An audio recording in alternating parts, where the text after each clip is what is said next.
Halo semua, Assalamualaikum warahmatullahi wabarakatuh.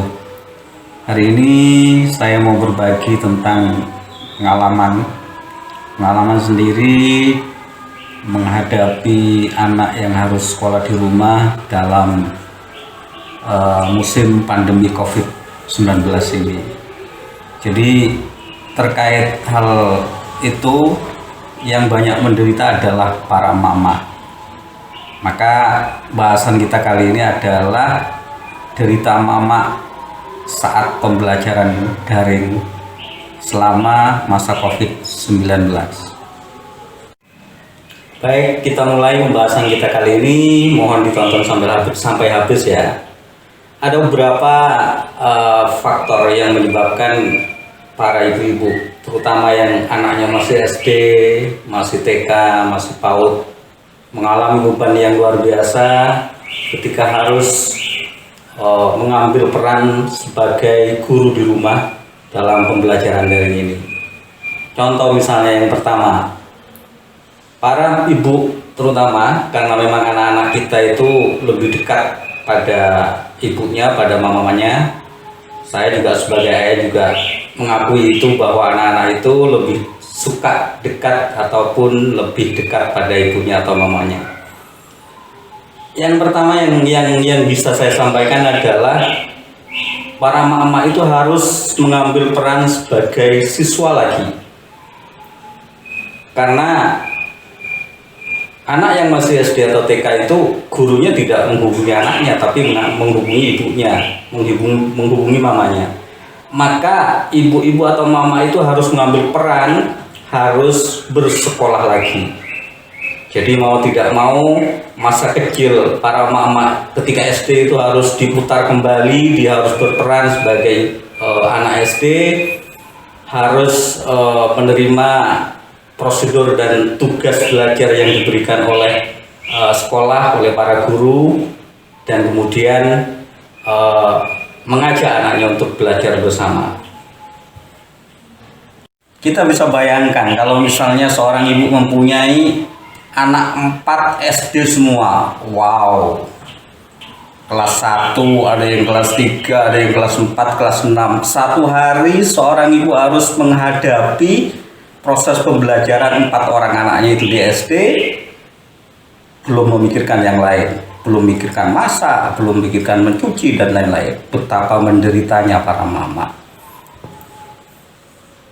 Lanjut, penderitaan yang kedua bagi mama dalam masa pembelajaran daring, terutama bagi anaknya yang masih SD ke bawah. Para ibu-ibu harus menonton siaran yang selama ini tidak pernah dibayangkan untuk ditonton. Betapa harus mengorbankan waktu untuk melihat sinetron, drama Korea yang mengharu biru itu, untuk menonton siaran-siaran yang mungkin selama ini tidak terbayangkan untuk dikunjungi atau dilihat.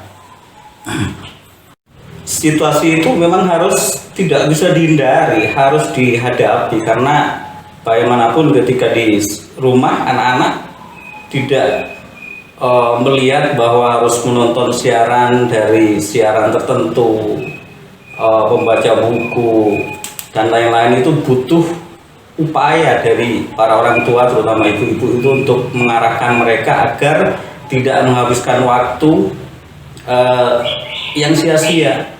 Ketika di rumah anak bebas melihat HP, melihat TV, dan tayangan yang lain itu lebih menarik bagi mereka ketimbang siaran-siaran pembelajaran yang harus atau wajib mereka lihat ataupun mereka saksikan.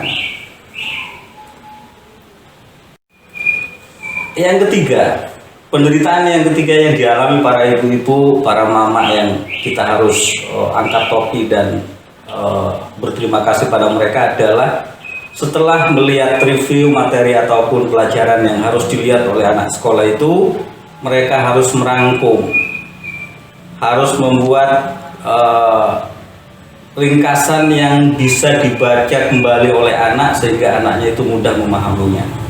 Setelah itu tidak selesai, tapi harus mengerjakan PR, mengarahkan anak mengerjakan PR. Kalau anaknya tidak bisa melaksanakan sendiri, dia harus terlibat penuh dalam proses mengerjakan PR itu. PR belum selesai, ayahnya, suaminya minta buatin kopi, suruh beliin rokok dan lain-lain. Waduh, udah tambah mumet penderitaan para mama itu. Nah, itu yang ketiga. Yang keempat, ini yang lebih tragis, lebih dramatis saya kira itu. Belajar di rumah itu akan meningkatkan persentase pertengkaran antara ibu dan anak. Karena anaknya masih sibuk dengan sesuatu yang dinikmati di rumah selain pembelajaran daring, maka butuh upaya yang lebih keras untuk membuat anak itu mau belajar, mengerjakan PR, membuat tugas yang ditetapkan oleh sekolah, dan itu akan terjadi crash atau benturan dengan para orang tua. Situasi ini tidak bisa dihindari Bapak Ibu, terutama para mama yang terkasih, yang menjadi wakil Tuhan, karena ridha emak-emak para ibu-ibu itu adalah ridha Tuhan. Jadi bagaimanapun harus tetap menjaga pikiran dan perasaan sehingga tidak gampang marah, tidak gampang ngamuk. Karena apa ibu-ibu? Akibatnya itu parah. Kalau kemudian marahnya tidak terkendali, wah sia-sia itu ke salon bolak-balik, akan cepat tua, gampang sakit dan lain-lain. Jadi mau tidak mau ini harus dihadapi, karena situasi ini juga akan membuat para ibu-ibu lebih punya banyak pengalaman, lebih dekat dengan anak, dan ada suatu hikmah yang mungkin diselipkan oleh Tuhan dalam situasi seperti ini. Ada beberapa hikmah yang bisa diambil dalam situasi seperti ini oleh para orang tua. Yang pertama, kalau kita bisa menerima keadaan ini dengan baik, maka para orang tua, terutama ibu dan ayah, itu akan lebih dekat pada anak. Yang kedua, dengan lebih menyadari pikiran dan perasaan sendiri, para orang tua akan mampu menjadi teman dan sahabat anak. Yang ketiga ini yang paling penting, Bapak Ibu terutama mama,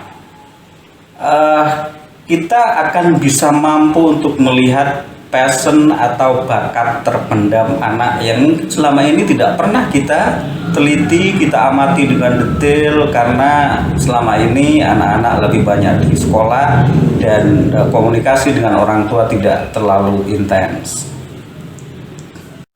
Mengenai strategi bagaimana menemukan bakat anak, menemukan passion anak, kita akan bahas dalam video berikutnya. Karena habis ini saya harus menemani anak untuk menggambar. Kalian habis ini mau ngapain? Menggambar. Oke, semangat. Terima kasih, tonton sampai habis ya.